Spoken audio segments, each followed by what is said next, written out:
अष्टांगण हे माझे गौरी पुत्रा विनायका भक्तीने स्मरता नित्य आयु कामार्थ साधती प्रथम नाम वक्रतुंड दुसरे अनंत ते तिसरे कृष्ण पिंगाक्ष चौथे गजवक्रते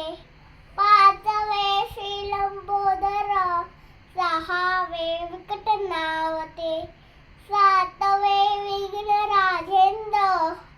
आठवे रूम वर्णते नववे श्री भालचंद्र दहावे श्री विनायक अकरावे गणपती बारावे श्री गजानन देवनावे अशी बारा तिय संध्या मणेदर विघ्न भीती नसे त्याला प्रभो तू सर्व सिद्धिते विद्या